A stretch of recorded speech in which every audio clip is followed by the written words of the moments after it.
Welcome everyone to the second student panel of our conference. My name is Sarah Shields-Rivard. I am the president of AHGSA. For those who were not in attendance for our previous sessions, briefly, this conference aims to address questions around empathy as it relates to art practice, theory, and history. We are interested in exploring the role of the arts in bridging the gap between feelings and actions, especially regarding issues of gender, race, class, and ability. We are also concerned with the limits of empathy and what empathy can and cannot do with regards to reconciling discrimination and privilege. We would like to first begin by acknowledging that the host institution of this symposium, Concordia University, is located on unceded Indigenous lands. The Kanien'kehá:ka Nation is recognized as the custodians of the lands and waters where I am in Jojake, Montreal. This is historically known as a gathering place for many First Nations. Today, it is home to a diverse populations of Indigenous and other peoples. We recognize the injustices that are part of the colonial history of this place. We respect the continued connections with the past, the present, and the future in our ongoing relationships with Indigenous and other peoples in the Montreal community. We also want to acknowledge that the headquarters of Zoom, which is facilitating our virtual gathering today, occupy the Maegan territory, what is currently known as San Jose, California. Many of you are joining us today from other places on Turtle Island and around the world, so we encourage you to acknowledge the traditional owners and caretakers of those lands. We will be leaving the chat open for this session if you wish to share any comments with the other attendees. Even your name, academic affiliation, where you're tuning in from. And we'll ask you that if you have any questions for the discussion period at the end, that you post them in the Q&A box. This afternoon, we will have 3 presenters, followed by a Q&A moderated by Maegan Gaudette. Maegan is a queer scholar, artist, and second-year student in the Masters of Art History, residing in Jojake, Montreal. She is interested in the intersections of memory, grief, and the introduction of antiretroviral medications that, for many with access, have helped rupture the expected trajectory of the HIV virus. Her thesis research investigates how contemporary artists, activists, and longtime survivors are working to honor the legacy of the artistic generation lost to AIDS-related complications, namely, while confronted by a growing cultural amnesia that threatens to silence the realities and histories of queer tenderness, love, and resilience. So Maegan, I will hand it off to you now. Hi, everybody. My name is Maegan, and I'll be moderating this session called The Alternatives and Futurity of Empathy. I'd like to begin by introducing our first panelist. Andrea Lacalamita, she, her, is a licensed architect based in Toronto, Canada. She is currently a graduate student in the History of Design and Curatorial Studies program at the Parsons School of Design and a research fellow at Cooper Hewitt Smithsonian Design Museum, where she is currently working on an upcoming exhibition titled Hector Guimard, How Paris Got Its Curves. She will be delivering a talk called Apology is Not Enough, A.A. Bronson's A Public Apology to Siksika Nation. I now invite Andrea to come on.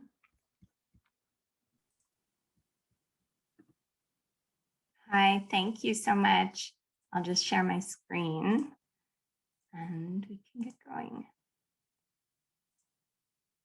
Okay, I hope everyone can see that. Thank you so much for the introduction. I'm so happy to be here, and thank you to the organizers and the other panelists for what's been a great day so far. As you just heard, my name is Andrea Lacalamita. I'm speaking to you from Toronto, on land which is the traditional territory of many nations, including the Mississaugas of the Credit, the Anishinaabe, the Chippewa, the Haudenosaunee, and the Wendat peoples. I am a practicing architect, but also a graduate student once again, this time at Parsons studying the history of design. And for many years, I have been interested in the potential of empathy and collaboration to make designed objects and spaces more inclusive. Specifically, I'm interested in tangible gestures of apology and rebuilding, ones that physically represent a collaborative and sincere move toward reconciliation. Which is why in 2019, I found myself very taken with a small book that is the subject of my talk today, A.A. Bronson's A Public Apology to Siksika Nation. The book had been published and distributed as part of Bronson's performance and exhibition of the same title, presented at the Toronto Biennial of Art in September of that same year. And what I found after interviewing not only Bronson, but also his collaborator, Adrian Stimson, and the curator of the biennial, Candace Hopkins, was that the physical elements of Bronson's project, including the booklet, the exhibition, and the performance, were the organic result of an empathetic design process, one that included the open embrace of research and collaboration, a clear concern for accessibility, and working methods that aligned with Blackfoot ways of knowing. I published my insights in an article for Hyperallergic this past October, and I would like to share some of those insights here with you today. After reading A Public Apology to Siksika Nation for the first time, I was left with a host of questions, not only about the design of the book itself, but also about the sincerity of the project at large. Because I, like many Canadians, know that the health, safety, and dignity of Indigenous peoples continues to be threatened by systemic racism in Canada. And so I have learned to be skeptical about the sincerity of and motivations behind public apologies. Public apologies are complex structures. At their best, they have the power to initiate real systemic change by setting into motion a chain of events that begin to address injustices. But all too often, they lack the commitments of funds, time, resources, or policy changes required to make meaningful progress toward reconciliation or to empower the injured party. Without these elements, apologies run the risk of becoming empty gestures, a fact that has formed a central part of the ongoing debate regarding the authenticity and effectiveness of public apology to Indigenous communities in many countries, including this one. A long line of politicians, most notably in Canada and Australia, have been accused of using apologies to Indigenous peoples as rhetorical devices that enable the state to put their violent past behind them and move on. In these cases, apology not only marks a symbolic new beginning between state and victim, but it also signifies the end of the state's liability for its past actions. In other words, though these apologies might sound sincere, many critics suspect that they are primarily motivated by hidden political agendas that benefit the state and its public image more so than its victims. Given this political sleight of hand, it has become difficult to discern a sincere apology from one that is motivated by ulterior political motives. Further, it has become clear that official apologies are flawed structures, perhaps incapable of doing what they pretend to do, lay the groundwork for improved future generations between groups. Knowing all this, I became interested in using A Public Apology to Siksika Nation as a lens through which to question the very practice of public apology and its ability to instigate real change. Ultimately, I wanted to better understand, is public apology a practice that should be abandoned altogether? Or is there a way to reimagine the traditional format of apology as an inclusive process that allows us to move closer to reconciliation? A Public Apology to Siksika Nation runs parallel to the world of political apology inside the world of art. Unbound by concerns with litigation or public relations typically faced by politicians, A.A. Bronson has been free to explore apology as an extension of his artistic practice, which since his first days as a member of General Idea in the 1960s, has largely been defined by collaboration and by disrupting the status quo. Yet despite the artistic freedom he's afforded, it seems only fair to meet Bronson's apology with the same degree of skepticism reserved for apologies of a more political nature. From a distance, at least, aspects of Bronson's apology seem to resemble those same government apologies the public has grown so wary of. Bronson is, after all, a descendant of colonizers, performing an apology for historical injustices which he ultimately cannot undo. In its broadest sense, A Public Apology to Siksika Nation is Bronson's attempt to acknowledge the harm done by his great-grandfather, Reverend John William Timms, the first Anglican missionary to Siksika Nation, a First Nation in southern Alberta, part of the Blackfoot Confederacy, whose land claim originally extended across present-day Montana, Alberta, and Saskatchewan. From 1883 to 1895, Timms built and ran the first Anglican mission church and residential schools on Siksika Reserve, while exercising, in Bronson's own words, a sometimes fanatical level of control. Tims's tenure ended abruptly when he fled the reserve following a violent yet little-known uprising called the Siksika Rebellion. A public apology to Siksika Nation stems from Bronson's personal struggle with this history and from a desire to release himself and his family from the enormous weight of Tims's cultural crimes, guilt Bronson says his family members have dealt with in different ways for generations. Given its intimate nature, a public apology to Siksika Nation could be interpreted as one man's personal quest for absolution. And indeed, Bronson admits that his motivations for the project are partly self-serving. But those who have seen the apology performed and were involved with its development, including Bronson's collaborator, Siksika artist Adrian Stimson, insist that there is something deeper at play. This nation-to-nation relationship requires work, and it requires work on behalf of the one making the apology, Stimson told me. And what I found was that AA was doing the work. But what exactly does the work of apology involve? How does an individual like Bronson move beyond simply expressing his regret with words, which is an approach to apology that scholars tend to agree is not sufficient to instigate any real change? Bronson directly acknowledges this limitation in what I'll call his apology text, a transcript of the apology he performed at the biennial that, as you can see here, is included at the very beginning of his published booklet. In this passage, from which the title of this presentation is taken, Bronson notes that in the face of genocide, apology is surely, quote, not enough or even fathomable. It's worth noting that nowhere in this text does Bronson actually say the words, "I'm sorry." Instead, having expressed the impossibility of apologizing with words, Bronson turns his attention to other working methods and modes of expression that can help his apology take shape. And this is where his work begins to take on real substance. The first way this happens is through collaboration. In the beginning phases of the project, Bronson had been introduced to Adrian Stimson, pictured here on the far right, by Candace Hopkins, the curator of the Toronto Biennial. The two artists quickly found they had much in common. Stimson's great-grandfather was Old Son, who you can see on the left here, who had been a chief of Siksika Nation during Reverend Tims's tenure. It was Stimson who brought the first draft of Bronson's apology to Siksika chief and council, and in 2018 invited Bronson to visit Siksika Nation to present his proposal in person.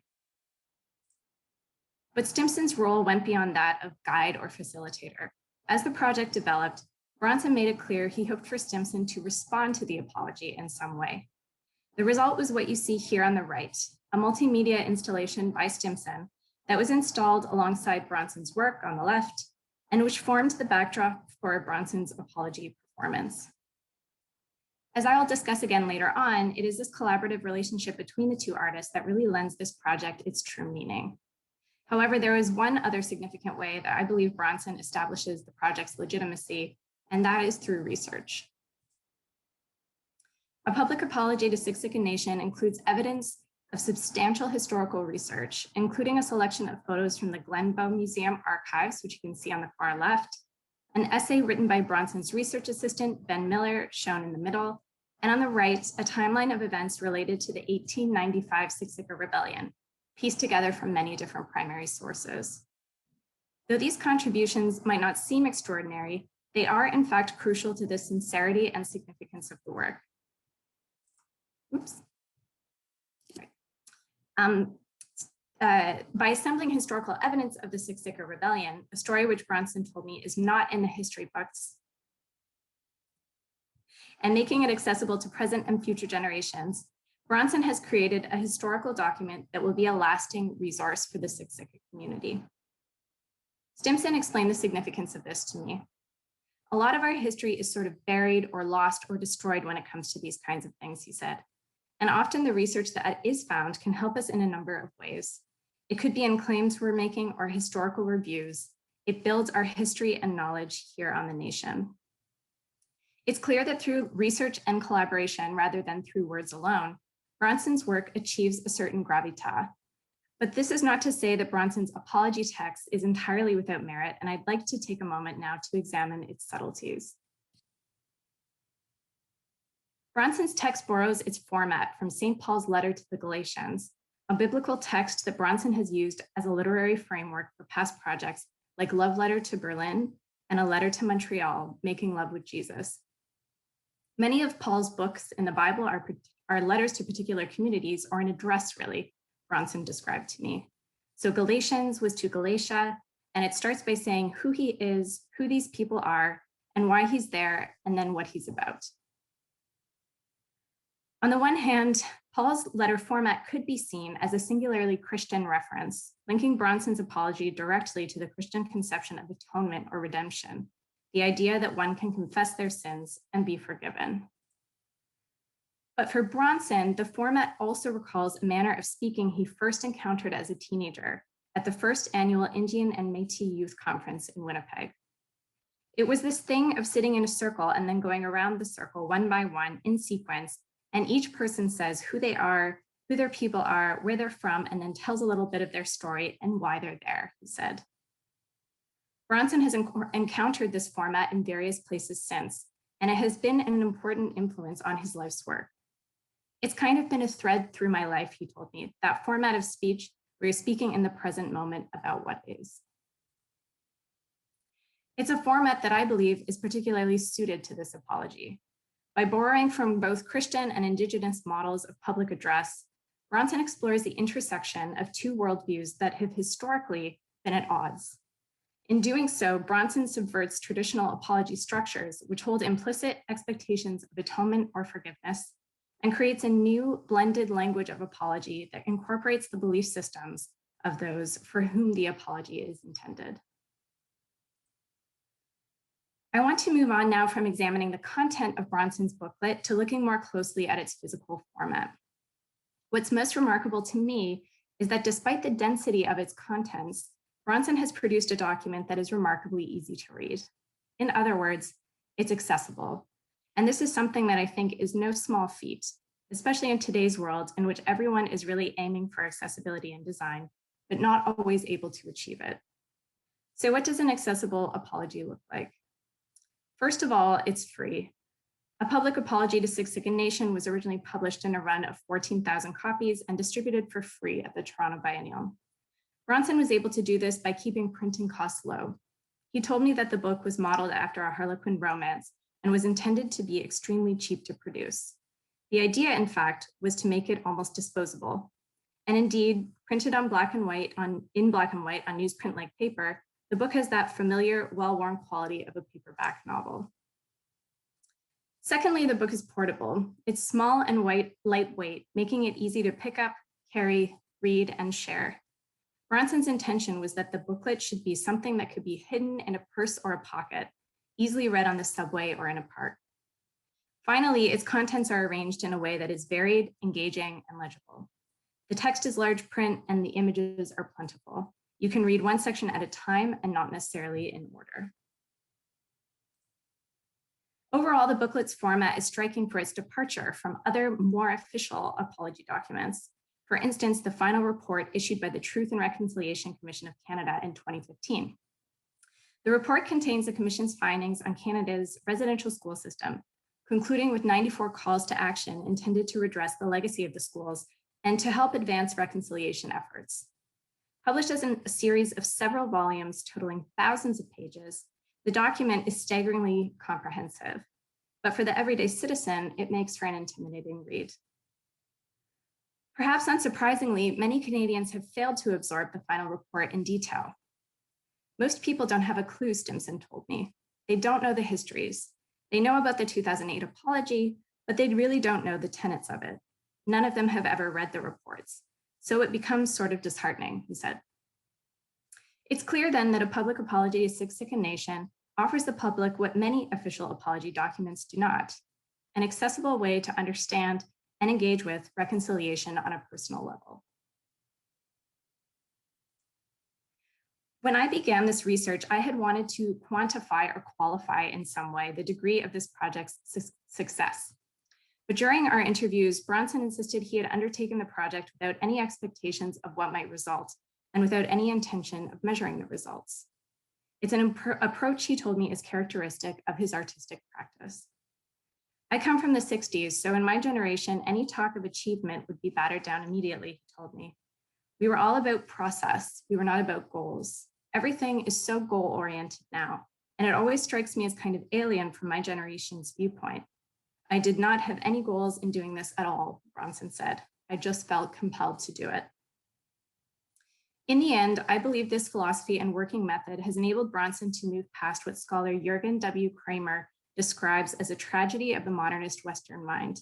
That is, the prevalent conviction that closure, truth, and certainty are possible and desirable goals.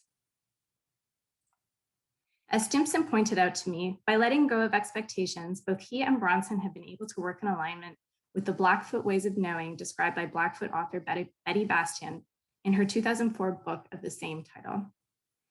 It's a journey, Stimson told me, and I think it fits very well with Blackfoot ways of knowing. This idea that we don't know what lies ahead of us sometimes, and that we shouldn't have expectations about how things can and should be. What it is about here and now, and the process we're undertaking with each other. For me, this area of overlap between Bronson's artistic process and Blackfoot ways of knowing raises some important questions. By letting go of preconceptions of achievement and expectations of forgiveness, can we invite Indigenous ways of knowing to disrupt the flawed structures of apology that are currently in place? And by extension, can we find ways to incorporate this approach into other design processes, to bring empathy, for instance, to the design of architecture, urban spaces, and public art? The answers to these questions are perhaps evident in the way both Bronson and Stimson see a public apology to Siksika Nation as an ongoing, open-ended, lifelong process. I figure I'll be doing this project for the rest of my life, Bronson told me. It's still very much incomplete. I'm still at a point where I feel that I'm only partway through. Stimson agrees. Because it's so intimate and so personal, it's going to go on forever in our world, in our own art practices, he said. It's not the end. And that speaks to this idea of mutual respect and trust building. How do we move forward from our awful histories? Bronson's next intervention will be to reenact his apology on Siksika soil. Though the pandemic has caused some uncertainty about the timing of this event, Bronson says this future apology will be smaller and more intimate than his previous performance at the biennial, and in contrast, may involve little or no documentation of the apology itself. This brings us to an important realization. Bronson's public apology perhaps finds its greatest success in private, in the personal connections he has made and the relationships he has built one-to-one. Intentionally or not, Bronson has created an empathetic model for apology that empowers individuals to take apology into their own hands instead of waiting for politicians to make things right. The real apologies are between people, individuals, Stimson told me. It's about trust building between individuals. And until that happens, until people start engaging on that level, apologies from a government perspective sometimes seem pretty meaningless. Thank you. Thank you so much, Andrea, for your thorough and timely presentation. I personally really loved hearing about AA's other work other than General Idea. I'd now like to introduce our next panelist. Amberlie Perkin, she, her, holds the Bachelor of Fine Arts from Emily Carr University of Art and Design in 2010, a Bachelor of Education from Simon Fraser University in 2011, and a Master of Visual Arts degree from Emily Carr University of Art and Design in 2020. In 2020, she founded Studio 116 in Vancouver, BC, and has exhibited both locally and internationally. She will be presenting a talk titled Honoring Ghosts and the Nature of Grief. I'm quite looking forward to this one. I'll let Amberlie take the stage.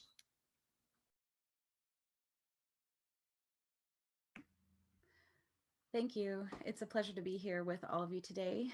I will start the screen sharing.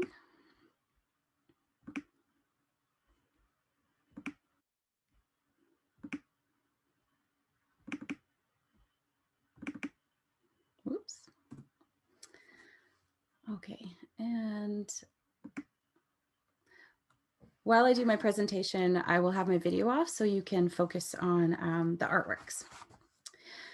I'd like to acknowledge that living in BC, I am on the unceded and ancestral territories of the Coast Salish peoples, including the Musqueam, Squamish, and Tsleil-Waututh nations. I also want to acknowledge that I live and teach on the unceded traditional territories of the Kwantlen, Matsqui, Katzie, and Semiahmoo First Nations. I have a deep gratitude for what Indigenous ways of knowing and these lands are teaching me.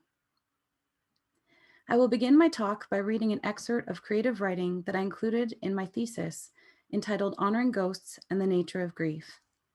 This piece is called Loving Means Losing. This is a story that traverses the open plains where the yawning expanse of earth meets the blue sky at an endless horizon. It follows rivers, the Red, the Assiniboine, and the mighty Fraser. The story walks paths, enters moss-covered forests, and sits beneath cathedrals of ancient trees. It labors through snow, swims in cool lakes, turns over discarded bits of bark, collects stones, and bends to look closely at the small and exquisite wonders surrounding us in the natural world. It is also a story that follows the body's betrayal. It stays vigil next to those whose spirits remain strong through last breaths, while their bodies diverge their own paths, failing them in a slow and painful depletion. It is a story of watching those whom you love disappear before you, in pain, suffering, and yet with profound courage and strength. When I look back to consider where it all began, who I am and how I came to think, move, and make in this world with grief as my steady companion, I am brought to a quiet winter morning in November of 1990. The ground was frozen and the sky was clear. This is the day my sister died. I was 10 years old. I learned then that losing is a part of loving, that loss is always near, and that grief changes us and stays with us. I learned how to carry it, how to live on with it. I learned what it means to live with the presence of absence. This is a story of nature, relationships, and honoring ghosts. It follows the movement of my body and the way grief moves through us, not how we move past it, rather how we move with it. Like a current, we step into its flow and are taken somewhere new. I came into the Master of Fine Arts program as a theology graduate and a high school art teacher. I live with a deep and purposeful conviction that we have a responsibility to be good stewards of what we have in this life, which I believe involves nurturing and tending to our human relationships and to this earth, which we are intrinsically connected to. My thesis artwork, which I will be sharing with you today, is rooted in relationships and the experience of loss. It explores the deep bonds that people share with one another, with our non-human kin, and our relationship with the abundant animate life that exists in the natural world. What I've come to learn is that art making enacts the transformative nature of grief, expressing its simultaneous tensions of loss and absence with those of hope and regeneration. Art can provide a language for our complex and often abstract emotions of grief, while creating new spaces to deal with death, a space to locate grief in our own bodies, to acknowledge loss, the opportunity to see ourselves reflected in natural forms, and a place to remember and commune with one another and with our ghosts. My love of the natural environment and my interest in loss first converged in my art practice. There we go.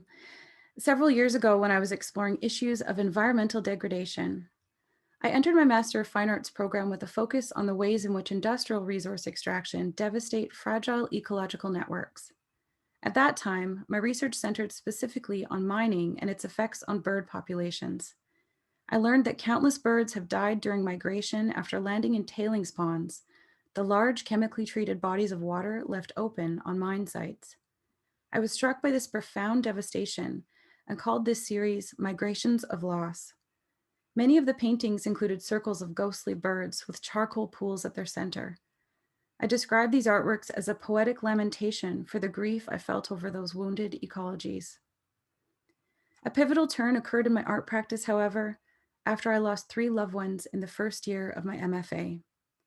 In the spring, my grandmother passed away. Then in the fall, one of my high school art students died. And then that winter, right after Christmas, my dog also passed. All 3 succumbed to cancer. The experience of watching their bodies deteriorate through illness and eventually pass away had a profound effect on me and on my art practice. I began to consider the body as a wounded ecology when changed by illness, and our relationships as an ecological network which also need healing once we experience a death. Thinking with grief and thinking with and through nature became a part of my methodology for making. Through time spent in nature and in the studio, I came to create large-scale installations as public communal spaces for contemplating the fragility of the body, death, mourning, and our intrinsic connections to one another and to the natural world. After experiencing those 3 deaths, my personal grief compelled me to go into nature to both process and interpret my loss. Nature, it seemed, held the key to help me process my grief, while at the same time revealing a visual language to express it. I spent a lot of time staring into darkened tree hollows, observing things in a state of decay, and collecting materials that caught my attention: bits of discarded bark, paper seed pods, lichen, and even fragments of large tree stumps. While I've always enjoyed collecting things in nature, it was during this time that it became integral to allow these materials to guide and inform my art making in an intuitive manner. The forms and patterns of what I collected would become a visual and metaphoric language to articulate the abstract and yet highly visceral experiences of grief, death, and regeneration. The first installation I created for the gallery in response to grief was entitled, "This Body Won't Hold You." Reminiscent of wasp nests, seed pods, rocks, or puffball mushrooms, the muted paper clay forms are mere shells, each with empty black interiors. I burned wood and ground it up by hand to make charcoal, which I placed inside of the sculptures and spread on the floor in front of them to make it appear like they had expelled their contents. The process of making these artworks was intuitive and deeply emotional. I was trying to process and express that indescribable emptiness we are left with when someone we care for dies. Making these sculptures allowed me to wrap my arms around something when I could no longer reach out to embrace those I'd lost, while at the same time trying to articulate the overwhelming reality of knowing that their bodies had all been reduced to ashes. Creating these installations was a way for me to make visible that invisible void left by death, and to create a new type of memorial space for the viewer to contemplate the presence of absence while walking among the hollow forms. While I began creating sculptures to articulate loss and absence, I also began experimenting with printmaking. Drawn to the varied forms and patterns of material I was collecting outside, I felt compelled to make prints of these things, to see what traces they would leave. It was making the first relief prints, inking up the natural materials and rubbing my hand over the delicate paper, that I began to see an echo of the human body in the patterns and shapes that emerged. I started by printing the delicate scales of ponderosa pine bark. What immediately struck me when the impressions emerged was how they summoned visceral memories of x-rays of tumors or medical body scans. The imprints of the bark surfaced like lungs or bones. The patterns of the lichen bloomed like the lines of our circulatory system. The repetitive nature of making print after print became an act of processing grief and of remembering. To me, these delicate traces speak in an intuitive way to the wounded and fragile bodies of those I've lost, while providing a resonance to the human form that is familiar for all who see them. Not long after seeing the first inky lines on the thin white paper, I knew that I needed to turn the prints into 3D forms. I had to give these ghostly impressions bodies that would breathe again. The paper sculptures which I created from these prints mimic and borrow the language and processes of nature, tracing the lines of time, layering, and shedding. I called this installation Tracing Your Ghost Too.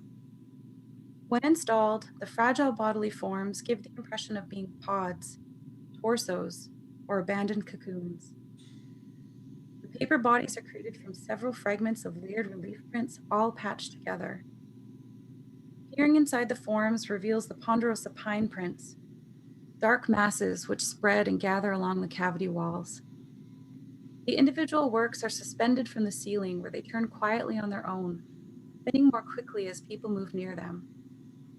This interaction with the viewers makes me think of how we carry our ghosts with us, and how memories can come alive in unexpected ways as we move through our lives. The materiality in the process of making, as well as the act of care through the engagement of the body, are both crucial elements of the artworks. In relief printing, I run my hands over the bark and fragmented pine stumps to make traces of their wounded forms, while my sculptures allow me to wrap my arms around the empty space created by death. The body is integral to the work, my body and the bodies I have lost and cared for. The sculptures in This Body Won't Hold You and Tracing Your Ghost Too are my attempt at mattering the body, creating new forms that I can tend to, embrace, and abide with.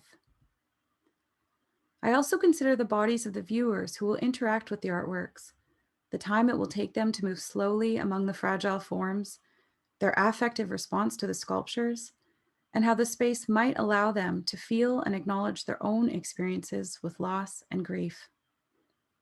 Creating these installations is a way to honor ghosts and let their presence breathe again, the bodily forms reanimating their memory and physical presence among the living. One theorist and creative who has deeply influenced my practice is feminist scholar and author Donna Haraway. Haraway confronts the Anthropocene and experiences of grief through creativity, collaboration, and storytelling. It was through Haraway that I was first introduced to the notion of being a speaker for the dead in times of loss and extinctions. A speaker for the dead is one who encourages others to accept death, helping them to use their loss as a type of refugia to move forward in life. In Haraway's words, the role of the speaker for the dead is to travel to places where people cannot come to terms with their dead, cannot come to terms with what is going on, until somehow the dead are made present in such a way as to give heart to the living. So that the job of the speaker for the dead in our times of extinctions, our times of urgencies, is a job of resurgence. In a way, the speaker for the dead understand the dead as refugia for giving heart for the ongoing work of making live. Being a speaker for the dead as a part of my art practice is to embrace the hopeful potentiality of perceiving death as refugia. It is to take on the responsibility of leading others through loss to imagine and move towards new futures. The word refugia refers to a place of sanctuary. I see the natural environment, the gallery, and the studio as offering this type of liminal space. Refugia also refers to humus, lively matter created through decomposition, a type of compost for nourishing new life. I perceive using death as refugia and being a speaker for the dead as both creative and inherently hopeful endeavors. It takes vulnerability, emotional courage, empathy, and imagination to acknowledge grief and loss and to make something new from them. Grief is not just a series of emotional stages that come to an eventual end. Rather, my thesis asserts that grief is an experience that is transformational and enduring. We live on with it. We are inherently altered when we experience a death, and the labor of grief is something that carries on with us thereafter. Grief causes us to think and approach the world in new ways. Thinking with grief in my practice allows me to lean into this transformation as a productive artistic response, to express the ineffable, and to create installations that engender empathy for one another while offering spaces for new modes of memory and memorial. Transformation, regeneration, and hope became the focus of the concluding work of my thesis, entitled Listen Now to the Quickening of Ghosts Who Whisper, Rebuild, Rebuild. As humans, we are intrinsically connected to nature. We are a part of it. Nature, therefore, can teach us how to perceive death as not just loss or an end, but as a regenerative process whereby new life can be nourished. Life forges on, no matter what detrimental loss has occurred. This reality is both surreal and hopeful. Continuing to draw from the material vernacular of nature, I began to explore the process of nest building. Much of my thesis art making has been guided by asking, what happens in nature? Nests are created by collecting detritus. Through repetitive layering of discarded bits of organic and inorganic matter, birds and animals create new cohesive forms that are life-giving and sustaining.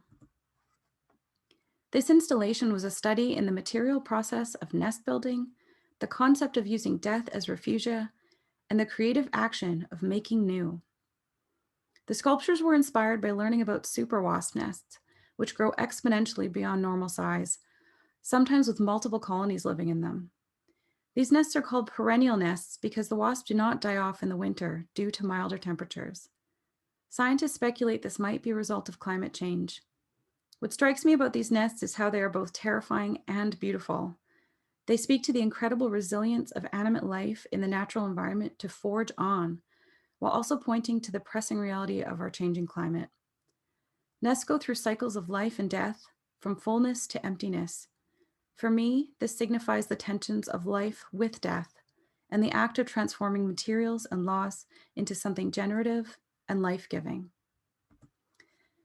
Each individual sculpture was created by first building the form and then tearing and layering hundreds of pieces of unique relief prints of fragmented tree stumps, bark, and lichen. The largest of the sculptures hangs high in the corner of two walls. At its point, viewers can peer into the multiple black tubular voids.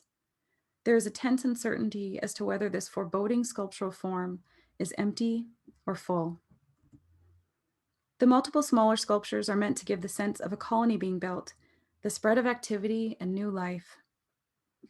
In making this artwork, I was propelled by the question, what material processes enact regeneration, extracting a quality from the debris of our losses to make new with? Which forms found in nature embody this process? The obsessive and repetitive process of layering torn pieces of hand-printed paper to create these highlight sculptures was my answer. The persistence of repetition is inherent to the life-goings of the natural world. There is fervent, repetitive activity performed by all animate life, which is creative, world-building, unrelenting, and resilient. Nothing is ever wasted in nature. All death becomes material for which to rebuild. Listen now to the quickening of ghosts who whisper, rebuild, rebuild. Explores what it looks like to actively grieve, to go on living with death. It enacts the hopeful potentiality in the simultaneous work of mourning while making new. While making the artworks for my thesis was a very personal journey through grief, what I hope to achieve, and what I find deeply meaningful, is that the art creates an invitation for others to share their own stories of loss and death. This sense of shared fragility and vulnerability is woven into the work, both in the gallery space and beyond it. Like the interconnected root systems of trees which communicate and send nutrients to those in need, we too are an ecosystem that must wrap around one another in times of grief to create an empathetic network of strength and care. This is not just metaphor, it is a life practice. I see the intimate conversations which arise due to my installations as part of the regenerative and hopeful potential of the artworks, that we can strengthen our bonds to one another and to nature while finding comfort and hope through sharing our common suffering.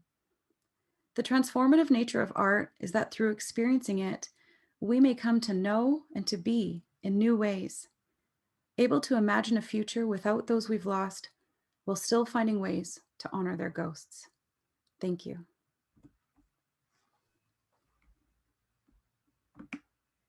Thank you, Amberlie, for your touching and personal talk. Thank you. I'd like to now introduce our final panelist in the session. Maegan K. Quigley, she, her, is an art history MA student at Concordia University. She's of mixed Irish and Filipino descent and is working and learning as a guest in Lacalamita territories. She holds a BA in Gender Studies and English Literature from the University of Victoria and a BFA in Studio Art and Art History from Concordia. Maegan will be presenting a talk entitled Mapping Remediation, Walking as Care Practice in Online and On Land. I'll now hand it over to the second Maegan in this chat. Thank you so much, Maegan number one. Just gonna get set up here. Beautiful. So,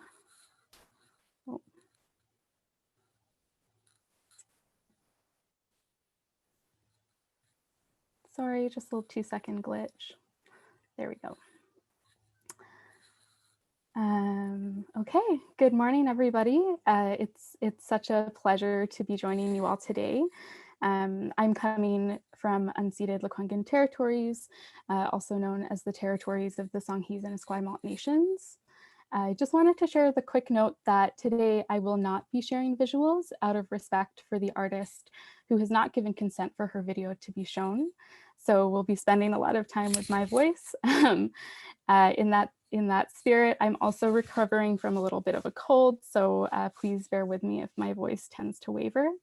I will encourage you to watch the videos on the Open Space website on your own time, and the link is shared in the next slide. In March 2020, the province of British Columbia declared a public health emergency, implementing a number of guidelines aimed at stopping the spread of the coronavirus. These included a restriction on gathering in indoor spaces, and as a result, many art spaces temporarily closed their doors. Many of these institutions have used this time to reconfigure what community, care, and access look like through their dissemination practices. Amidst an increasingly digital reality, artists have engaged with new approaches, tools, and methodologies for engagement.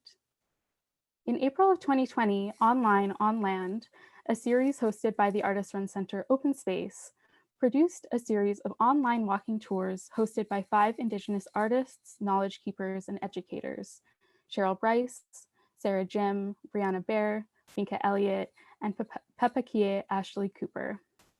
Curated by Eli Hurdle, the project welcomes viewers on a series of short guided walks throughout Lekwungen and WSÁNEĆ territories, in which the hosts share stories, language, identify plants, and harvest food. Online on Land was accessed through Instagram Live video and then archived on the Open Space website.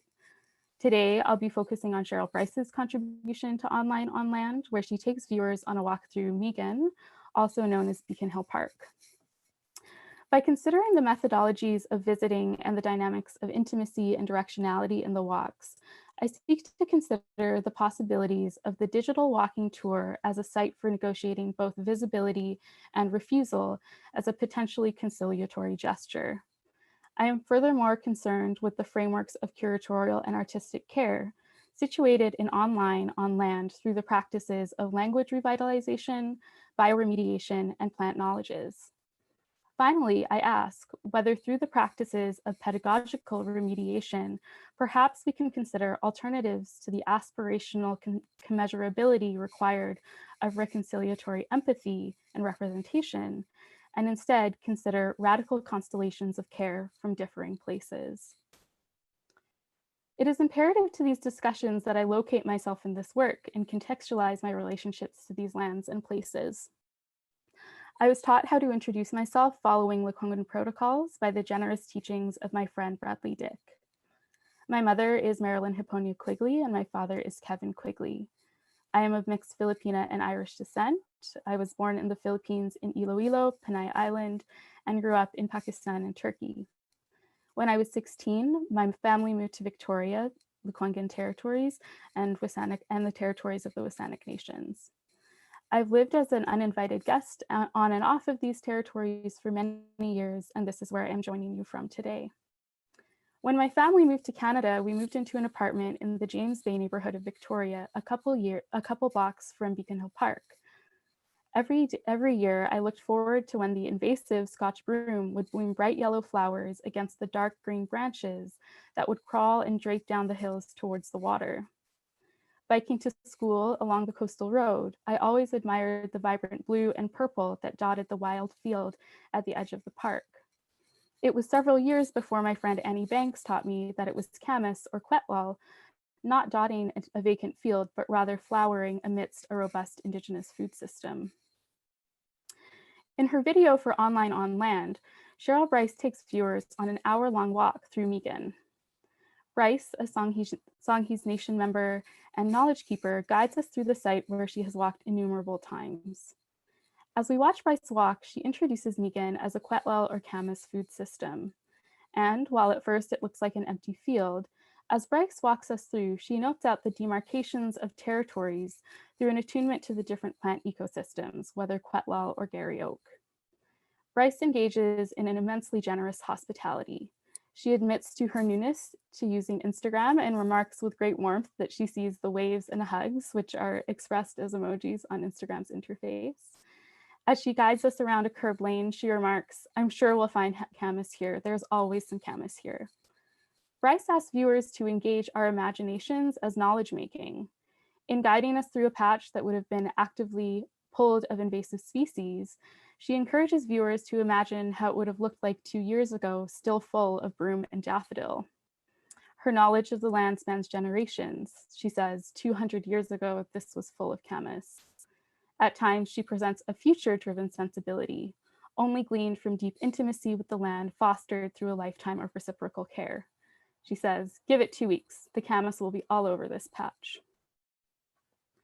In her role as a Songhe's knowledge keeper, Bryce works diligently to raise awareness of the Quetlal food systems through engaging community. This labor ranges from organizing invasive species pulls through the community toolshed to hosting Songhe's Quetlal pit cooks.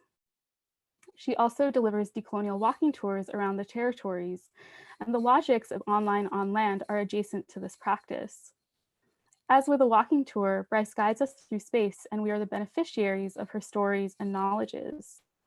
In thinking about the politics of the walking tour, Dr. Karen Recollet writes, "Whereas walking tours become opportunities to extract, appropriate, decontextualize, and fetishize Indigenous knowledge as primarily stuff to know rather than a way of knowing through the maintenance of sustained ethical relationships, Bryce's walk avoids a didactic impulse. Instead, her practice of walking is foregrounded through the terms of remediation and the intimacy of caring for the Lekwungen food system. During the walk, we largely follow her whims, tracing out the areas that she last saw plants, hopping over to her favorite spots. And while she is generous in explaining different plants and their resonance for Lekwungen, she is also selective in what she shares. At times, she is very brief with her comments. Walking past a patch of daffodils, she just says, "Bad plant." In this sense, we do not feel as though we are participants in a guided tour so much as witnesses to Bryce's walking practice, included in the call to better understand and care for the food systems there. This imperative for active witnessing recalls Recollet's note that Indigenous folks have long endured a history of voyeuristic consumption of Indigenous knowledge and subjectivities as curiosities by settler audiences. Whereas Western touring practices misrepresent Indigenous systems of knowledge, they also present Indigenous peoples as disappeared or disappearing. In contrast, Bryce's tour is foregrounded by the robust resilience of Indigenous systems of knowing and the thrivance of Lekwungen care of the land.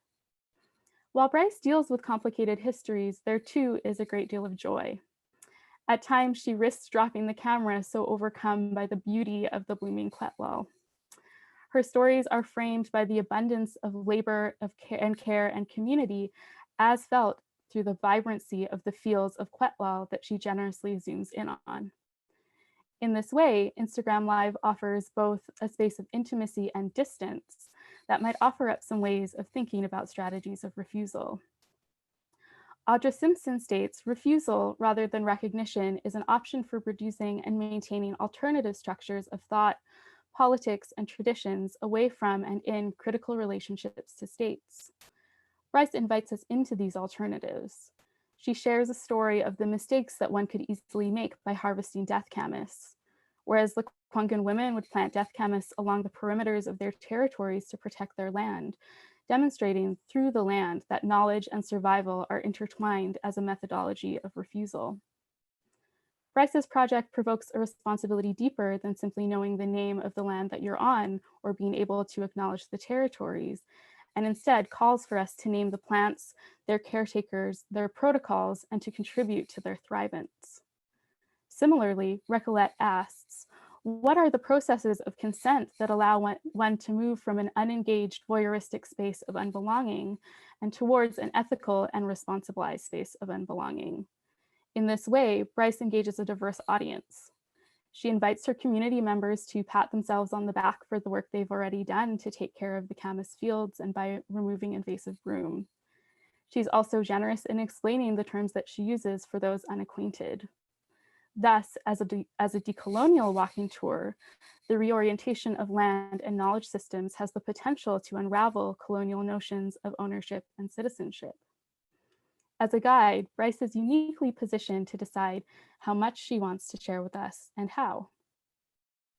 Recollet writes, legibility can be as disorienting as illegibility. In places where relationships are not entirely legible, we as guides often feel that we have to perform legibility to fulfill others' expectations, therefore risking the integrity of our own landing practice. In this sense, Bryce's practice is one with risks, precarious in the reception and caretaking of the knowledge that she shares, especially when disseminated so widely over a digital platform. The dynamic between guide and participant is an uneven one. The viewer takes on the role of the watcher while the guide is positioned to perform.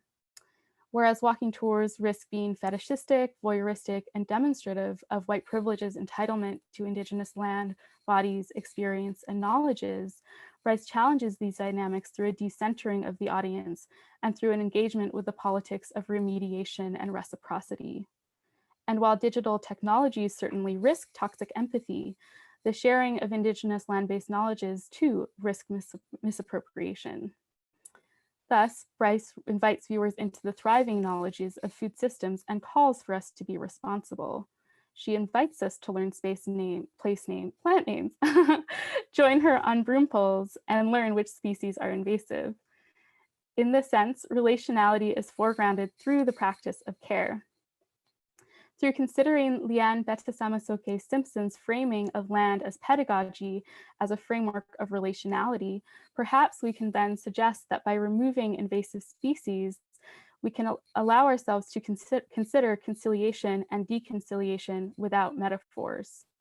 Whereas David Garneau writes that reconciliation suggests a harmonious relationship in need of repair, instead, conciliation is the action of bringing into harmony.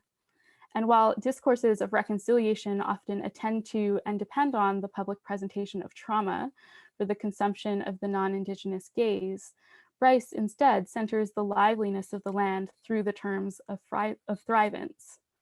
Here, the call for the protection of Indigenous food systems is centered, and Bryce calls to return these ecosystems to their self-maintaining harmony. Through reciprocity and relationality, this framing upholds land-based pedagogies and Indigenous sovereignty, and in this sense, the emerging politics of land back are enacted through the reclamation and collective remediation of these territories. Whereas Bryce's walk engages with various pedagogical approaches, the role of consent as a land-based practice is an integral aspect of the political dimensions of viewership and participation. Audrey Simpson situates refusal as an alternative to recognition politics that settler, colonial, multicultural, and reconciliation discourses center. In particular, Simpson considers the role of land ownership and discourses of place as sites of accrued settler colonial power, which enable persistent histories of land dispossession, colonial entitlement, and ownership. In such framing, the colonial politics of recognition require Indigenous citizenship in a settler nation and a settler hegemony, which inherently undermine their sovereignty. In the context of Bryce's work, the quotidian dynamics of her walk evade the logics of recognition and inclusion. David Garneau considers the risks of the non-Indigenous gaze as one that can appropriate and assimilate Indigenous representation through the forced terms of reconciliation. He suggests that irreconcilable spaces are not a show for others, but a site where people simply are, where they express and celebrate their continuity and figure themselves to, for, and with each other in complex exchange. While certainly the audience for the walk includes witnesses that Garneau perhaps would call not equal performers, the mediation of witnessing through the platform of Instagram Live centers Bryce and the land that she walks on with great care. Her platform allows for a control of the directionality of engagement and of narrative. The depth of Bryce's particular situated knowledge amplifies the inherent violences of colonial epistemologies. What Bryce shares is new information to some participants as gauged from the live responses. This underscores the marginalization of Indigenous land-based epistemologies and land management systems, and Bryce offers a counter-narrative of thrivance. Her fluency with the land is produced out of an intergenerational knowledge and actively undoes the erasure of histories of Lekwungen caretaking of the land and specifically of women's labor. In the framing of the walk as being both on the land and online simultaneously, the confluence of pedagogical sites problematizes the politics of visibility and the risks of the ethnographic gaze through the terms of autoethnography and storytelling. Lisa Nakamura writes about the risks of toxic empathy, aspirational of digital platforms that proffer access to private space outside of the lived realities of viewers. Although risking a dangerous engagement with access and empathy, Bryce's project avoids these dynamics largely through the particularity and autonomy of her point of view. I would suggest too that perhaps by using such a mundane platform as Instagram, that the air of the exotic is diffused. Largely, Instagram is used to keep in touch with our friends, projects of interest, celebrities, and viral videos. It is accessible and closely affiliated with everyday life. On Instagram, the networked audience is not an individual spectator, but rather a community of participants. In the context of online on land, Open Space has convened a group of audiences to witness the walks of the hosts. While we never see Bryce's body in frame, we hear her breath, her steps, and her thinking out loud as to where to take us next. Her labor is made visible in every regard. And whereas recognition is a fraught concept, Bryce shares numerous examples of the ways in which her body's relationship to land was perceived as threatening. She shares that there have been multiple times when she's had the police called on her while pulling invasive species. Despite being on her indigenous land, caring for the land, she is seen as a threat, made highly visible and scrutinized through state control. Via Instagram Live, Bryce's body is differently oriented in the frame and on the land through an affiliation with an artist project. In some ways, the attachment of Bryce's project to a public performance reorients her visibility and poses her in conflict with her regular practice. Simpson writes, being engaged in land as pedagogy as a life practice inevitably means coming face to face with settler colonial authority, surveillance, and violence, because in practice, it places Indigenous bodies between settlers and their money. The land that Bryce walks us through is a public park, commonly accessed and uniquely oriented through the politics of leisure, regulation, and grooming. Parks are sites which demonstrate colonial systems of land management and the requisite unwilding of vacant and hostile terrain. Estraven Lupino Smith writes, there are two dominant conceptions of the wild in the settler-defined binary. One is that of an untamed, unknown, and frightening space. The other is nature as pure, untouched, pristine, and tranquil, where the imagined ideas of natural order are built and produced. This colonial production of space suggests an ordering of use for the land, implicitly tied to capitalism and the erasure of Indigenous peoples, knowledges, and food systems. In this way, through colonial systems of land management, public parks are important discursive spaces where the logics of settler colonialism extend and flex. By attending to the vibrant existing food systems, as well as the labor that has maintained them from time immemorial, Bryce undermines the authority of the colonial park that is mapped over Maegan, while also implicating the land in a larger atmospheric decolonial territory. In this sense, the walk functions as a palimpsest of sort, a movement marked where the land is in flux. Bryce notes that while some of the plants have been removed, like daffodil and blackberry, there is still much to be done. In the introduction to Rebecca Solnit's Tracing a Headland, she writes that walking is an amateur act, describing the broad engagements with walking across disciplines, as well as its position as almost universally accessible. I dispute Solnit's assertion of the democratic possibilities of walking, instead considering the deep knowledge required to walk with care. In Bryce's walk, her camera is often pointed down, its stilted frame the measure of close looking.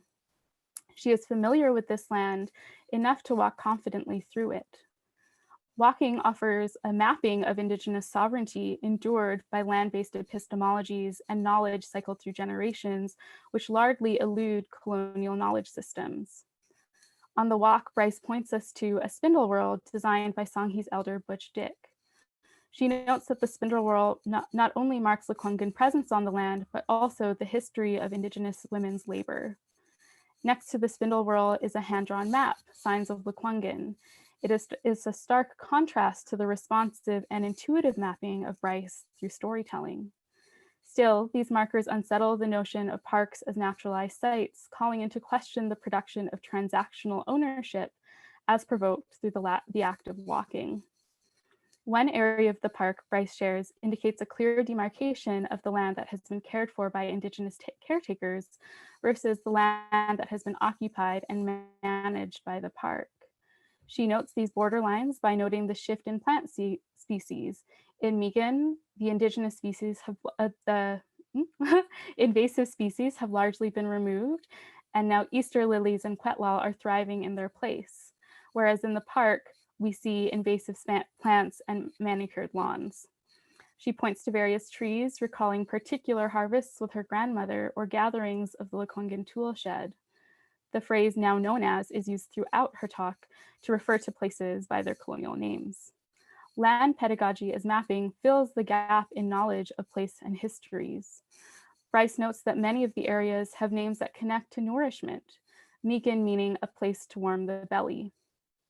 Food and language are thus entwined as mapping strategy.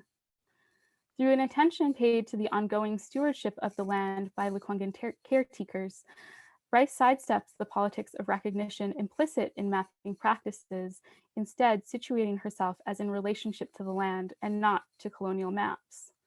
Ultimately, Bryce frames the walk through the terms of practice of imagination, asking people to imagine what an 100% food system, Indigenous food system would look like.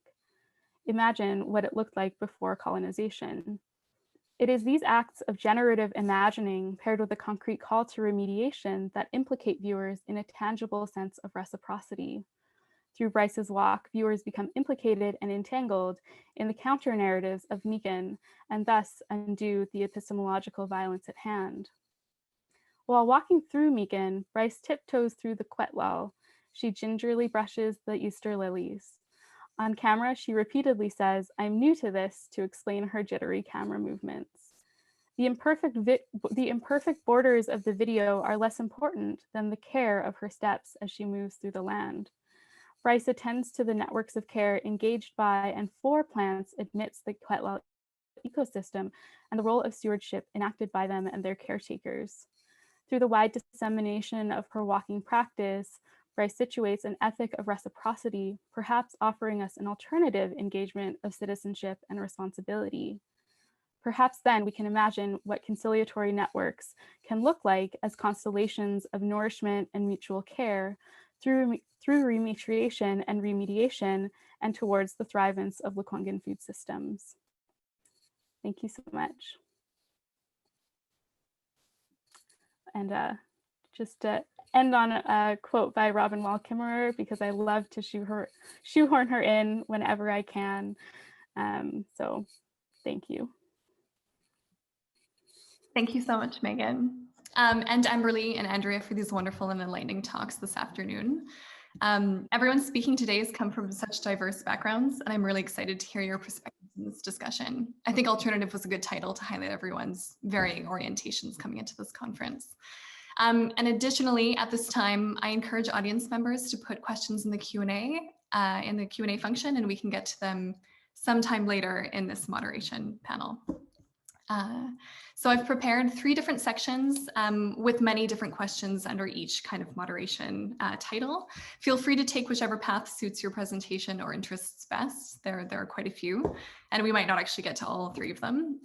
But the first one I have is on apology, reconciliation, and language. And Maegan, you mentioned David Garneau's article, and I actually did some research about that, and I'm going to be quoting the same thing that you did earlier. So there might be a little bit of overlap, but we were clearly onto something. So I'll begin. This is about apology and language. I couldn't help but think of an article I had read a couple years back by Saskatchewan-based Métis artist David Garneau, who teaches at the University of Regina. Titled Imaginary Spaces of Conciliation and Reconciliation, this article evaluates the truth and reconciliation and the etymology of language used, and how language may ultimately be goal-oriented in upholding the state. Andrea, you also kind of mentioned this about the TRCs and accessibility to the public through language and vastness. Garneau defines conciliation as the act of bringing into harmony, like Maegan said before. Reconciliation, he states, is a synonym with a difference, and therefore, quote, refers to the repair of a previously existing harmonious relationship, quote, end quote, between settlers and the native indigenous populations across Turtle Island. Garneau notes the intrinsically embedded religious context and additionally highlights that in Catholicism, reconciliation is a sacrament, meaning the reunion of a person to a church. He thus encourages us to critique the very language used by institutions of power, stating that reconciliation may carry, quote, such profound affective and historical meaning that it seems a deliberate tactic in the ongoing assimilationist strategy of the Canadian Empire, end quote. How important is and what role does language play when framing an empathetic apology or reconciliation and the return to a previously harmonious relationship?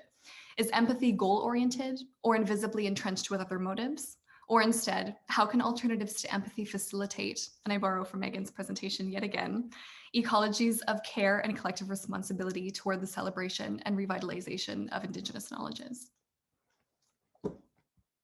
Feel free to take whichever path you decide. That was a lot. Yeah, that's a biggie, Maegan. I can maybe go first. It's interesting to hear you and Maegan both bring that quote up. It was actually something that Adrian Stimson said to me while we were speaking about the differences between conciliation and reconciliation, and how, you know, reconciliation involves kind of the pre-existing relationship that you're repairing. And so he does also prefer the word conciliation when discussing this subject. And I think, you know, your question I really am very interested in that aspect of apology. I mean, obviously, coming from an angle where I was interested in the book and the design of the book itself, I mean, it's full of text and it's full of words. And I mean, what was interesting to me about the subtleties of those words is, you know, some of that was personal expression. Like I had mentioned, blending kind of different formats and kind of this announcement or performance of the apology.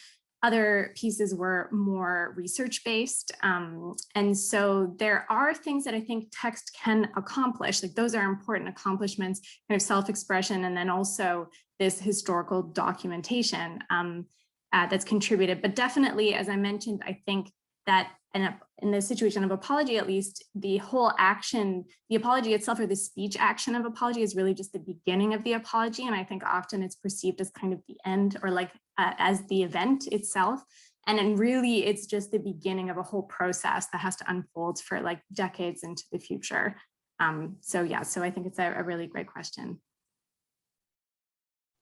I can jump in. That was a nice way to get us moving. Thanks so much, Andrea.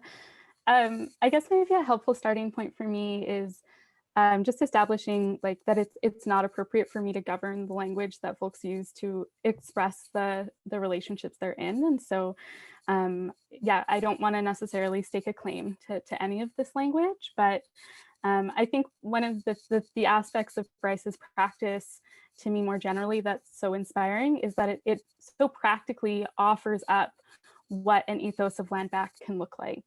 And so, you know, I think that maybe one of the angles that you're getting at, Maegan, is how, you know, how to ground practice outside of just, you know, rhetoric. And I think I would be amiss not to recall Tekin Yang's decolonization is not a metaphor, and had to slice some of that out of my talk today. But it's been so interesting mapping the time between that article and now, and the emergence of these very concrete calls to return the land. And I think for deeply steeped institutions, it's really hard to reconcile what that actually looks like in a very practical sense. And Bryce offers that up, and she offers that up in a way that is very accessible and also dimensional, to be insular and intimate to her communities, and to also invite folks in solidarity. And so I think as a way of figuring action, it can be really meaningful to bring in practice as opposed to just rhetoric. And so, you know, I also make that connections between the dissemination of the book in your presentation, Andrea, you know, in terms of a politic of accessibility and materiality. So thank you for your question. Thanks for the awesome answers. Amberlie, do you have any points or not on that one? Okay, I'll move to the next one that I prepared. So the theme of nature has been very present in this conference thus far. I don't know if any of you participated or joined our opening keynote last night, but Lorraine Fournier spoke about fermentation and how this naturally occurring and internal process can act as a way of preservation while embracing both physical and biological transformation, which is something that Amberlie talks about, as well as you, Maegan. So Amberlie, you've mentioned that in nature, there are similarities between the body's ever blooming, fragile, and temporal state. And I quote a poignant line from your proposal, quote, "Lichen patterns bloom like our circulatory system, and the printed bark looks like fragments of bones." Maegan, the walks and online, on land you discussed today disseminate, celebrate, and uphold Indigenous knowledges through their affective approaches and methodologies, highlighting our social and collective responsibilities while emphasizing the need for ecologies of care. Loved that line. And Andrea cites specificity in A.A. Bronson's apology was essential in what I believe to be an authentic and tangible delivery, especially on behalf of someone else from another generation. What can we learn about, or what can we learn from our natural environments in these processes of transformation? And how can empathy help us preserve knowledges that have been threatened by colonial powers, both in historic and contemporary contexts, and namely in the age of the Anthropocene, which we are in today? How can empathy inform our relationships between life and death, us and others, and the human, non-human, and the land in which sustains us? And another line, I bring grief and memory into this because I know, Amberlie, that's your kind of specialization, as it is mine. Grief and memory are continually undulating processes, non-linear, ever evolving, and quite reactive sometimes.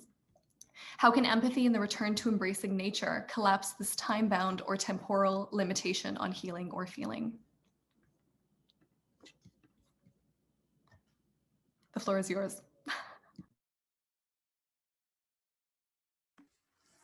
Thank you, Maegan, for that great question.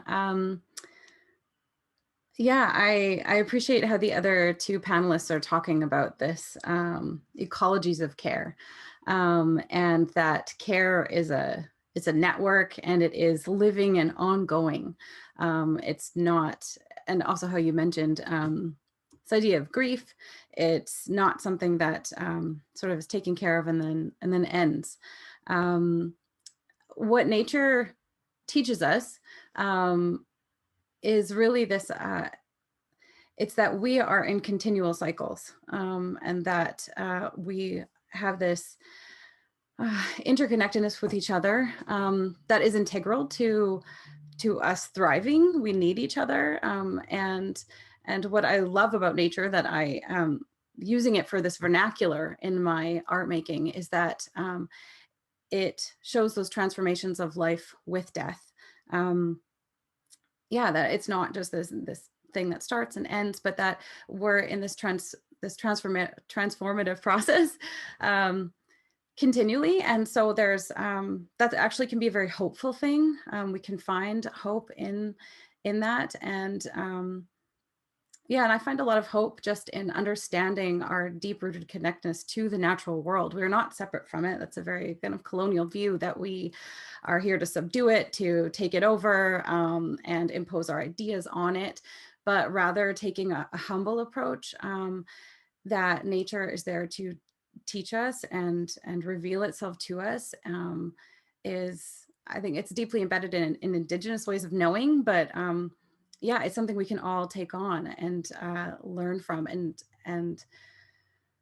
I mean, it's not like it's something new that we look at things and perceive ourselves in them. That's, you know, like humans do that all the time. And yet I think it's really important. It's not just metaphor for seeing ourselves in these life systems in the natural world. It literally is a way to understand who we are, to reframe how we think about our relationship to the natural world and to each other. Thank you. I can jump in because, Amberlie, there were so many inspiring threads in what you shared. And I think for me, this framework of Thrivance is so urgent as far as configuring relationships to care and to ecosystems that doesn't continue to refer back to damage or harm, and allows to imagine through, I think, cyclical cyclical models what thrivance can be. And so as a very practical part of a cycle and not something aspirational necessarily. And I think I come back to Leanne Simpson's framing of land as pedagogy, as a committed and consensual relationship. And I think that, you know, being in a consensual relationship with nature, really situates that responsibility in, I think, a really beautiful way. And I didn't really have that much time to really thread it through, but the way that Cheryl Bryce talks about like food and nurturance as knowledge system, you know, going back to the fact that the name for Maegan, you know, the colonial name is Beacon Hill Park, that is directly derived from, you know, I don't even know who Beacon is, but I'm sure he was a white governor or something. But that, you know, as, you know, what is nurturance as epistemology? And so to really be framing nurturance as knowledge, I think puts us in relationships to nature that really responsibilize us.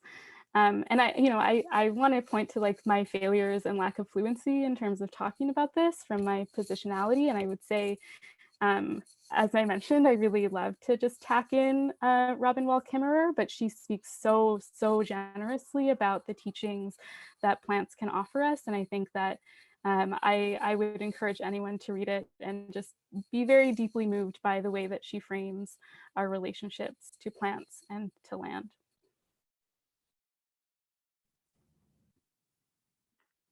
Those are both so great. I think in terms of apology, you know, nature gives us this kind of organic process. I think I used that term in my presentation, and it's kind of this, you know, as you mentioned, Amberlie, this kind of cyclical, kind of responsive way of working that is very open-ended. And I think that that's the reason that I found Bronson's project so compelling. It's slightly different than the way I have worked as a professional, which is very kind of goal driven. And, you know, there's a means to an end, there's a building at the end of this process, and it's collaborative, but it kind of has this very finite sort of definitive end goal. Whereas I think the beautiful thing about incorporating apology and art practice, walking practice, is that it is this kind of it's more linked to that natural process, that kind of open-ended lack of expectations and a lack of kind of a sense of what physically will come out of the process. And I noticed that with both of the other presentations too, like Amberlie, I don't know if you knew exactly what would come out of this kind of organic material and process that you're working with, and with the kind of walking tour, you know, that whole experiential presentation of the park. You know, there's these kind of linkages about process and kind of just letting yourself go and kind of connect with these natural or organic sort of rhythms, and that I find really beautiful and ultimately obviously so productive in all of these works. Thank you so much, all of you. I don't see any Q&As, so this is your last call, audience, to get your Q&As in. But in the meantime, I'll head to my last question, which is on proximity. So also mentioned by Fournier last night in her talk called Plight of the Empath, Curation and the Crisis of Care. She suggests that empathy can be defined as getting out of oneself and into one other. While empathy does just this, it allows us to feel and consider for others. I think greater questions of proximity could arise when thinking of the relational contingency between oneself and others, or even greater communities. Proximity to relational, social, emotional closeness, but additionally, and increasingly so in the last year with COVID-19 restricting us from gathering in person here in Montreal and elsewhere, I'm thinking of today what is quite elusive and desired physical closeness. How can one's proximity, and I encourage you to approach this from whichever direction you choose, influence one's affective response or empathetic charge? And do you think that proximity plays a role in the validity or authenticity of one's affective response? Or perhaps, can empathy collapse the distance between us?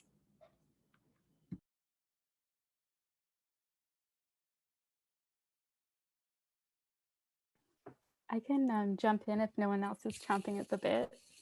I felt a pause. Yeah, I'm first and foremost, I'm really grateful to Lauren last night for repositioning some of my thoughts about empathy, because admittedly, I'm very distrustful of the term.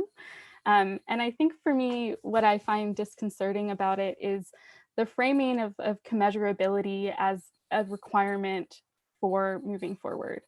And I think that I'm excited about ways of occupying the spaces between us that are maybe active, politicized spaces of incommensurability that we need to advance through, however uncomfortably.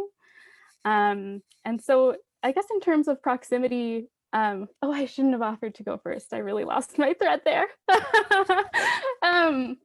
Yeah, I don't know. I guess like I'm excited more so about intimacies than I am about empathy. And, you know, at the end of Lauren's talk, you know, there was the question about language, and I want to give thanks to my friend Kim Smith that's offered me the language of like conspiration as a way of acting in intimacy with one another. And so the etymology of conspire means to breathe together. And so obviously that becomes very fraught in terms of COVID and our ability to be adjacent to one another. But that act of breathing together from our respective places feels to me a little more exciting than closing the space between ourselves. So I'm interested in the failures of empathy as a politicized space, and the failures of of that closeness to still mobilize us to take responsibility, even if we're not necessarily able to negotiate things in a perfect way. Thanks, Maegan. Hi, I'll jump into. Thank you, Maegan. The word that I connect with in what you just said is intimacy, and I think that intimacy is what we need in all relationships for them to be deep and meaningful. And I mean, intimacy is to be seen, to be heard, and then to have that kind of relationship, reciprocal relationship with other people. Oh, am I losing my train of thought as well? Sorry. Yeah, I think proximity is very important. Obviously, in times of pandemic, that's incredibly challenging. But I think, something that's very important is we come to know through proximity, through intimacy. So, I mean, kind of weaving into the last question as well, the way that we move our bodies through the space, the way that we touch things. These are ways that we discover. They are a way that we produce knowledge, that we come to know, that we are changed. And my practice in this through the lens of empathy really is about kind of radical vulnerability, a presence, an acknowledgement of shared suffering, of commonality, of shared hopes, all of it, but making these types of spaces for one another. And also I was thinking of Andrea's presentation when she had mentioned that, you know, the real work of apology, she mentioned how it takes place not publicly, but A.A. Bronson doing that work individually, that's how we build trust, those, you know, one-on-one. And it's not performative in any way. It really is us with our bodies being open and listening, and the hearts being open. That's how we're changed, and we make change in this world. Thanks so much, Amberlie. We did have three questions come in quite last minute. Sarah, do we have time for these? Yes, okay, wonderful. Okay, so the first question is from Stephen Stowell, who is a department faculty here at Concordia. So he says, thank you all for your stimulating talks. I have a question for Andrea regarding A.A. Bronson's apology. I believe you mentioned that part of the text was based on St. Paul's epistle to Galatians. What role does the model play in relationship to Bronson's ancestor, who was a part of the Christian church? Does he simply use it as a model, or does he address the role these Christian texts have played in the colonial relationship? That's a really great question. Thank you, Stephen. I spoke to AA about this model. I was trying to get a sense, I think, as you are, of how much he kind of considered this to be a conflict, you know, or kind of a reference, a direct reference to his own history. He definitely has a history with theology, Christian theology. He went back and was educated at a seminary in New York. And so he has himself like a deep interest in those texts and like I said, has used them for many other projects. I think for him, with relation to this project, it really was an organic sort of extension of work he's already done that he then applied to this project. I don't know that there was any sort of conscious linkage in his mind between his ancestry and these texts, although I know we discussed the concept of atonement and the kind of Christian idea of forgiveness, which he's very much aware of. But I would say, you know, I did share one image, which is a kind of blending. His great-grandfather had translated some Christian hymns into Siksika. And so there is like this little image of that, Jesus loves me, and then written in Siksika below are all the lyrics. And I think that piece, that's something Bronson shared with me. I think it's from his family's personal archives. And to me, that piece really highlights the kind of tension there between these Christian structures, Bronson's Christian ancestry, as you say, and then kind of the tension there between trying to find common ground and find a common language in this tradition that Bronson's coming from, and then the one he's trying to kind of empathize with or kind of reconcile with, I would say. So yeah, thank you. Sweet. Okay, we have one more question from Dr. Maya Oppenheimer, who's also a faculty member. Hello, Maegan, Andrea, and Amberlie. Thank you for your presentations. I have a curiosity about your translation of complex affective projects into language for a presentation such as this one. Perhaps this question is particularly directed to Maegan and the description / content of Bryce's work.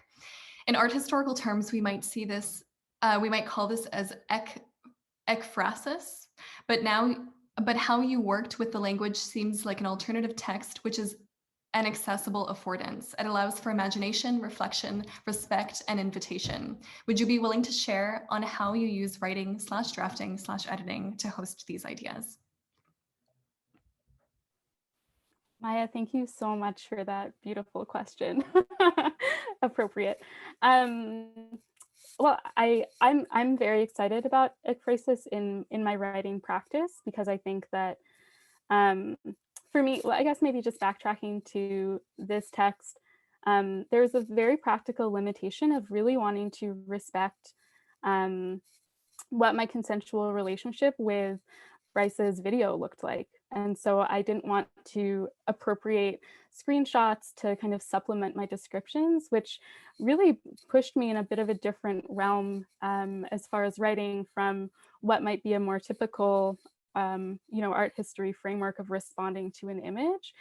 And so by trying to practice kind of consent and also the respective refusal through my text, it really called me to negotiate inhabiting visuality in a very different way. And I'm indebted to Dr. Mei Chu's guidance in terms of really supporting me to pursue a bit of a pathway of wayfinding through my text. I think I was feeling a little disconcerted about whether or not it was accessible, whether or not it was even negotiable without having other reference points beyond my storytelling. Yes. Hey, Dr. Mei Chu, superstar. And her encouragement to really lean into that and to follow the pathway of the walk was very supportive. And so I think that there's this kind of coincidental confluence of both the content of what I'm speaking about, but also the walk as a framework for my writing. So to be able to follow the walk alongside Bryce and to be able to kind of act as a companion to her walking was something that I was very fortunate to be able to do. I don't know if that answers your question at all. Okay, thank you so much, Maegan, Andrea, and Amberlie. I think this is the end of the panel. It was a great conversation. Thank you so much. Yeah, I'm just going to jump in here. saying thank you to Maegan, who moderated, but all of you, the presenters today. Every presentation and panel so far, I know this is only the third one and we have 2 more to go, but I keep coming out of it really inspired and refreshed and like thinking about my own research and reevaluating so much. So thank you for inspiring all of us. I can safely say that. If anyone present wishes to attend any of our panel this afternoon or our closing keynote tonight, you can register using the links in our Instagram bio, which is AHGSA Concordia. You can also visit our virtual vitrine exhibition at one of those links as well. And so our next one is at 2:30, so very shortly. We're gonna have to jump on into the next one.